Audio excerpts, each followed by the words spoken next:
ইউসুফ নির্দোষে ছিল না কারাগারে, আমি নির্দোষ কারাগারে বন্দী, আমাকে এখান থেকে মুক্তি করতে হবে, মুক্তি করো। আল্লাহু আকবার। বাদশা তাকে মুক্তি করে, অনেক লম্বা ঘটনা কোরআনের ভিতরে আসছে।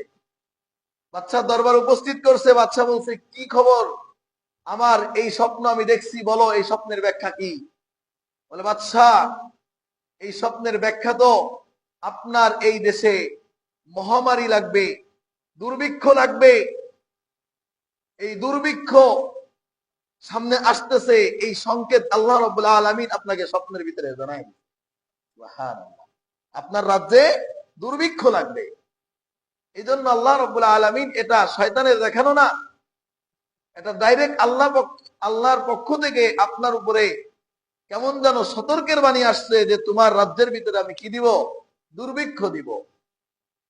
এখন যেহেতু সামনে দুর্ভিক্ষ, এখন যখন দুর্ভিক্ষ আসবে তখন আমরা প্রস্তুতি নেব, এই জন্যই কি আল্লাহ আগে স্বপ্ন দেখাইছে? সামনে দুর্ভিক্ষ আসবে, এই দুর্ভিক্ষর সঙ্গে তার মোকাবেলা করতে তোমরা এখন থেকে প্রস্তুতি নাও, এই জন্যই আগে আগে স্বপ্ন দেখাইছে, ঠিক কিনা? দুর্ভিক্ষ আসবে আর আজ থেকে 1 বছর পরে বা 2 বছর পরে, এই স্বপ্ন 1 বছর আগে আল্লাহ কেন দেখাইলেন? যে দুর্ভিক্ষ আসতেছে, এটার মোকাবেলা করার জন্য প্রস্তুতি গ্রহণ করো। আল্লাহু আকবার। যেটা বলতেছিলাম উদ্দেশ্য, যে প্রত্যেকটা কাজ সুন্দর করতে গেলে, যে কাজটা আমল করতে গেলে, যে কাজটা যত বেশি বড় হবে তত বেশি সময় নিয়ে আগে থেকে প্রস্তুতি করতে হবে, ঠিক কিনা? আপনি 5 তলা একটা বিল্ডিং দিবেন, আজকেই নিয়ত করলেন, আজকে কাম শুরু করলেন, হইব? হইব? হবে না। আপনার সরঞ্জাম গুছাইতে হবে, আপনার ড্রয়িং করতে হবে, ইঞ্জিনিয়ার দেখাতে হবে, সল্ট টেস্ট করতে হবে, কোন জায়গায় বিল্ডিংটা করবেন, কোন মুখে করবেন, কোন ডিজাইনে করবেন, কিভাবে করবেন, কত টাকা ব্যয়বহুলে করবেন, কোন ডিজাইনটা আপনার পছন্দ, সব কিছু কালেক্ট করে একটা প্রস্তুতি গ্রহণ করে, পকেট গরম করে, হাত ভর্তি সমস্ত সরঞ্জাম গুছায় এরপরে আপনার কাজটা হাত দিতে হবে, ঠিক কিনা? আল্লাহু আকবার। তা আমাদের সামনে হাতছানি দিচ্ছে একটা মাস। কি হাতছানি দিচ্ছে? একটা মাস। এই মাসটা কি নিয়ে হাতছানি দিচ্ছে? এই মাসটা রহমত নিয়ে হাতছানি দিচ্ছে, এই মাসটা মাগফিরাত নিয়ে হাতছানি দিচ্ছে, এই মাসটা নাজাতের ডাক নিয়ে হাতছানি দিচ্ছে। আমার আপনার জন্য মালিকের এই আয়োজন, আমার আপনার জন্য মালিকের এই ব্যবস্থাপনা। কেন? একমাত্র একটাই উদ্দেশ্য, মালিক সবসময় চাই আমার বান্দাকে আমি কোন উসিলায় তাকে মাফ করব, ঠিক কিনা? আল্লাহু আকবার। আইয়ুব আলাইহিস সালাতু ওয়াস সালাম, ইউনুস আলাইহিস সালাতু ওয়াস সালাম একবার আল্লাহকে জিজ্ঞেস করছে, গো আল্লাহ, তুমি তোমার বান্দাদের উপরে এত এত এত বেশি দয়াবান, কেন গো আল্লাহ তুমি এত বেশি মহব্বত করো তোমার বান্দারে? আল্লাহ ডাক দেবারে, ইউনুস, তুমি যেখানে দাঁড়ায় আছো যাও, বরাবর হাঁটতে লাগো, একটু সামনের দিকে যাও, তোমার প্রশ্নের উত্তর আমি আল্লাহ প্রত্যক্ষ ভাবে দিতে চাই। ইউনুস আলাইহিস সালাম হাঁটতে শুরু করলো, হাঁটতে হাঁটতে সামনে যেয়ে দেখে একটা কুমার। কুমার চিনেন না? কুমার হাড়ি পাতিল বানায় যারা মাটি দিয়ে, কুমার বসে আছে, হাড়ি বানাইতেছে, কলসি বানাইতেছে, বাটি বানাইতেছে, থালা বানাইতেছে, বাসন বানাইতেছে। ইউনুস বলল, আল্লাহ, সামনে তো শুধু কুমার দেখতে পাই, কুমার তার সরঞ্জাম বানাইতেছে। বলে কুমারে কি করে? বলে জমিন থেকে মাটি নিয়ে মাটিটাকে প্রসেসিং করে একটা কলসি বানাইতেছে। বলে এই তুমি কুমারকে যে বলো, রে কুমার ভাই, তুমি যে কলসিটা মাত্র বানাইলা, এই কলসিটাতে তুমি ভেঙে ফেলো তো। ইউনুস আলাইহিস সালাম যে কুমারকে ডাকতে বলে, ভাই কুমার, কত সুন্দর করে তুমি মাটিকে প্রসেসিং করে একটা কলসি বানাইলা,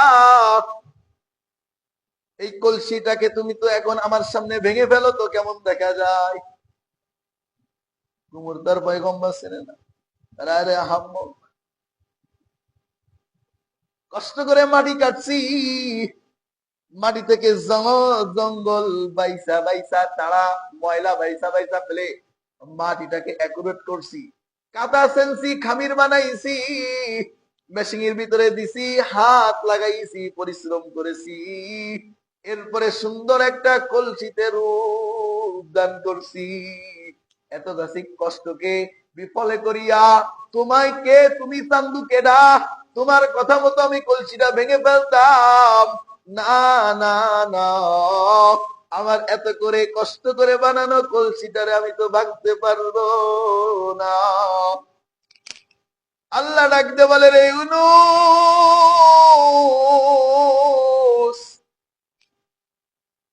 এই পয়গম্বর ইউনূস, তাকায়া দেখ একটা কুমার, সে যদি সামান্য একটা মাটি দিয়ে একটা কলসি বানাইয়া নিজে হাতে ওই কলসিটাকে আবারও গড়ার সুযোগ থাকা সত্ত্বেও রে ইউনূস, সে ওই কলসিটারে ভাঙতে চায় না। আমি আল্লাহ এত আদর করে মোহাব্বত করে আমার বান্দারে বানাইছি,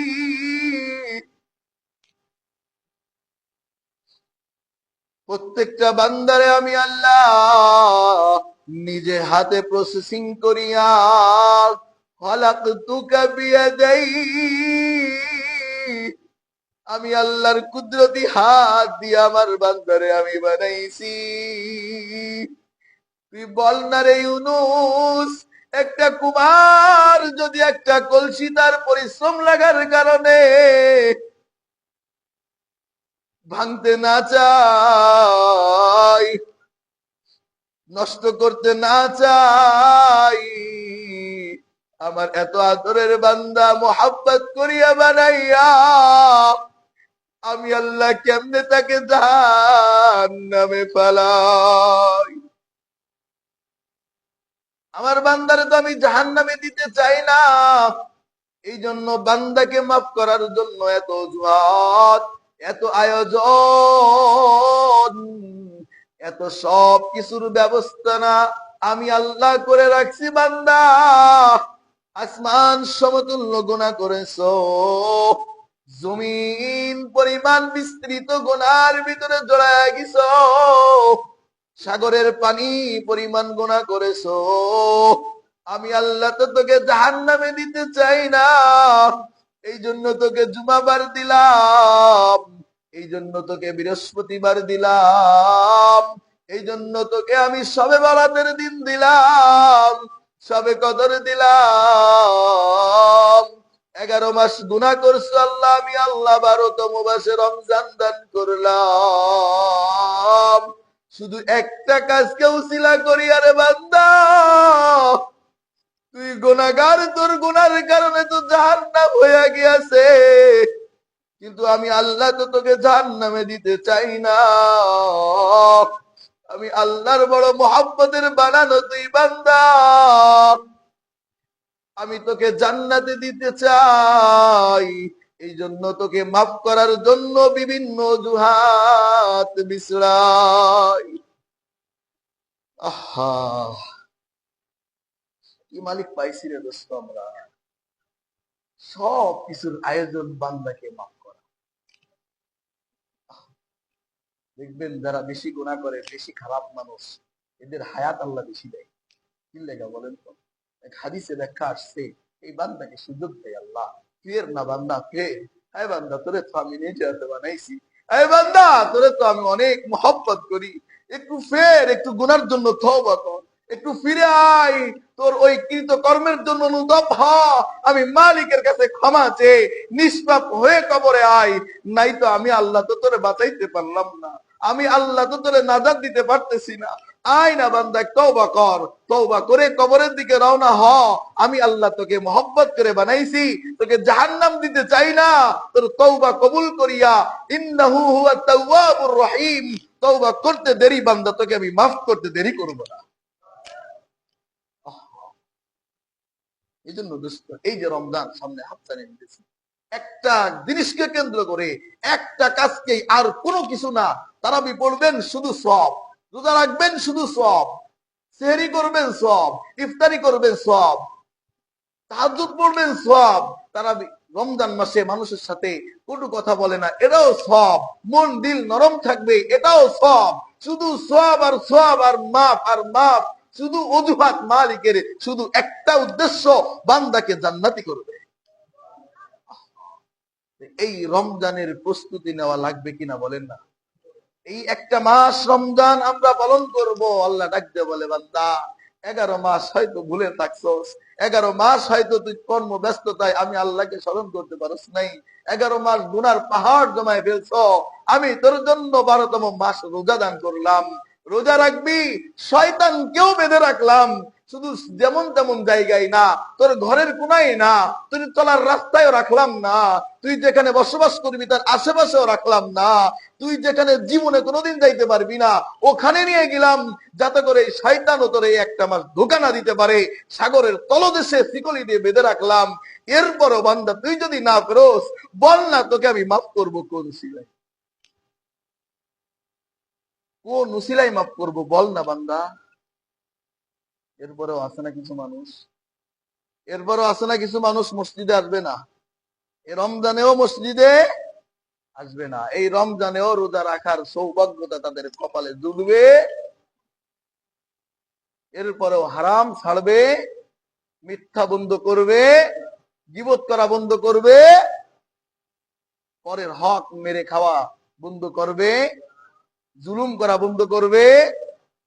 তাহলে আল্লাহ রাব্বুল আলামিন ডাকতে বলে, তোকে আর কোন উসিলা, আর কোন আয়োজন, আর কোন ব্যবস্থাপনা করলে তোকে মাফ করার যথেষ্ট পরিমাণ ব্যবস্থা আমার হতো বল না বান্দা? তবে আইয়ি হাদিসিন বাদাহু ইউমিনুন, এরপরে আর কোন কমতি ছিল আমি আল্লাহর? আর মাফ করার জন্য কোন উসিলা দ্বারা কমতি ছিল আমি আল্লাহর? কোন ব্যবস্থাপনা আমি ঘাটতি করেছিলাম বল না? সূরা মুরসালাতের ভিতরে আল্লাহ ডাক দিয়ে বলতেছে, আর কোন আয়োজন করলে তুই নিজের গুনার জন্য অনুতপ্ত হয়ে জান্নাতি হয়ে আমার কাছে আসতিস বল? এবার আমার কোন ঘাটতি আছে বল? আছে আল্লাহর কোন ঘাটতি আছে? আল্লাহ বান্দারে মাফ করার জন্য